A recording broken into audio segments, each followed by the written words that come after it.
Welcome back, all you Fabricans and Fleshbags, to the super, not funny show reviews. And today we're going to be reviewing episode 6 of She-Hulk, I think entitled Just Jenn, and that's coming to you from Disney Plus. So, was it good? Was it bad? And should you be watching? Episode 6 of She-Hulk follows on, like she just, had that big legal victory over Titania, but now it's time to pause all of that superheroing legal stuff to go show up at a wedding. And she literally says at the beginning of the episode, "Yep, we're taking a detour here because I got a wedding because weddings come up inconveniently in life too." And so Jennifer's off to be a bridesmaid in a wedding with a friend that she hadn't seen or talked to in a while. And of course, if Jenn goes, She-Hulk's got to go too. And then there's an unexpected and unpleasant visitor to this particular wedding and all that stuff. And in the meantime, back at the office, her co-worker or colleague, Mallory, and her paralegal, Nikki, are working on another superhero case involving a certain character named Mr. Immortal.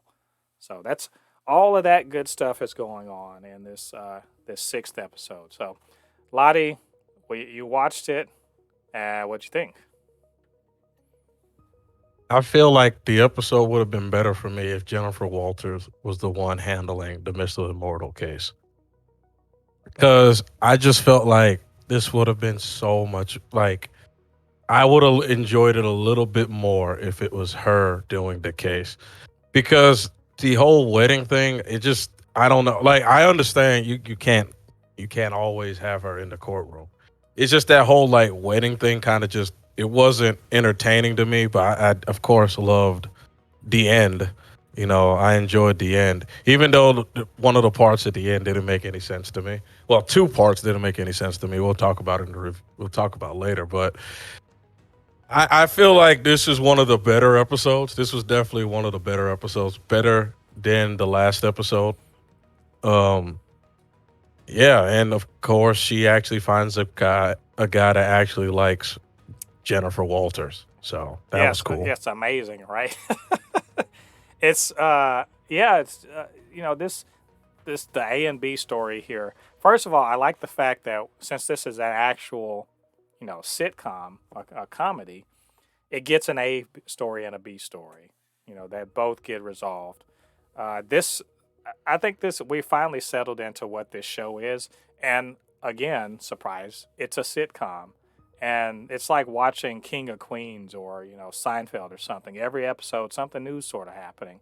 Yeah, things may be moving along in a general, but generally speaking, this is not a high stakes show. It's not a show that's got like all these connections to the MCU. It's not, the world's not going to end and there's not some nefarious plot going on, unless you count Titania just being a mean Oh, there girl. is a nefarious plot though. Well, there They is, but finally like, bring it. but it is so low key. Like it, Yeah. like, and we can get into the spoilers about it too. But it's so low key. Like the thing I like this episode. Like I had heard listen to a couple people sort of comment on it before I watched the episode. There seems to be this real disappointment that this you're sort of asking like why this show, what's so vital about it, and that's I kind of find it refreshing. It's not vital. It's no more vital than watching King of Queens, and whatever Kevin James got up to in that particular episode. It can just be a show in which a superpowered person is just kind of having funny shit happening in their lives, you know? And so I enjoyed the whole, having to be Jennifer at the party because her friend doesn't want She-Hulk to steal the limelight, and then having Titania show up intentionally to just be a spoiler and to start shit with her, and then yes, to find a guy that's interested in Jennifer.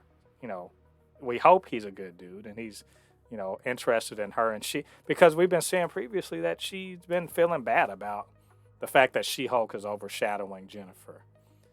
And also the Mr. Immortal shit was funny. I I laughed so much at it because you're like, oh, he's getting divorced from his wife, who, he just wants to walk. And then you find out there's like a bunch of them over the years. He's got all these, and how many other women and men over the years has he been sort of like dipping out on? Just to the point of seeing dude literally jump out the window because he's so non-confrontational that he just jumps out the window and falls 20 stories just to get away from Nikki and Mallory kind of giving him the business. So I mean I thought that was all funny, and it was interesting to see Nikki kind of have her day sorting all of that out. Once again, the shit that happened in this show doesn't necessarily have to shake the earth the way that She-Hulk's stomp shook Titania up. Doesn't have to. It can just be fun little situations, and I'm pretty there for it. To be honest, I'm so used to all of this high stakes shit going on in every damn show that it's nice that there can be just a show where I can just laugh at some silliness that's going on. Anyway, what's some highlights? Or what are some highlights of this episode for you? Of course, I love the final fight, but there's two parts of the fight I have to call cap on. Oh shit, let's go. The first one is She-Hulk being regular, and she took that punch and didn't bleed. I was like, Cap. Yeah, yes. I was like, I have an idea about that, but I haven't. Then two, somehow, some way, what's her name? Who's been taking punches from She-Hulk, breaks her teeth by falling on the floor. I'm just like, I have an idea about that too. I mean, she needs some caps on those Austin Powers teeth of hers. Them shits were like, them shits straight up look like Austin Powers teeth. Which is yeah. It's just a little cap to me. And then two, the next thing that just kind of like I expect about the guy, the dude that likes Jennifer Walters. I think he's the main villain. You think so? That'd be I think so. That'd be messed up. I think he's either he or the chick that's the what is that thing called? The chick that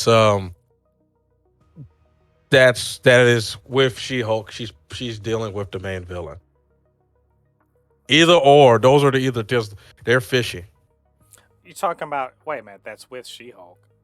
The black woman, I keep forgetting. Oh, Mallory. The yeah. She's holding something.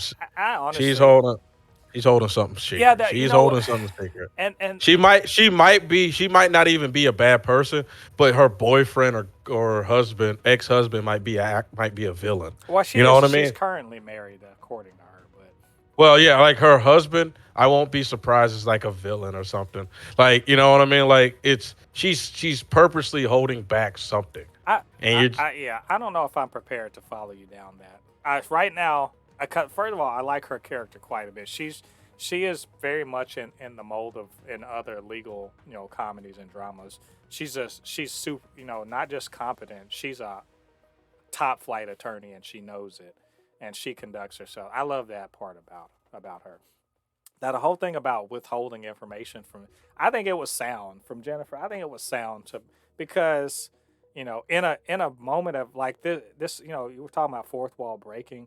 This show knows exactly what the hell. It's sitting there. It's literally trolling all of these, and it's trolling them like specifically these, man babies on the internet, complaining about every time there's a woman doing anything, that may upstage a man or just put her equal to a dude.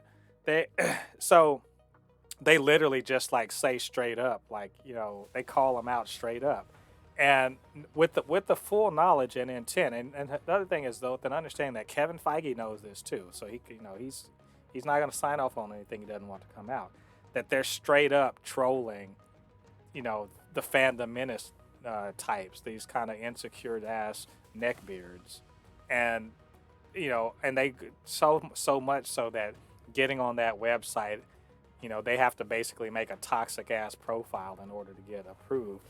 Because, all of those fish swim in the same fucking pond. I kind of love that.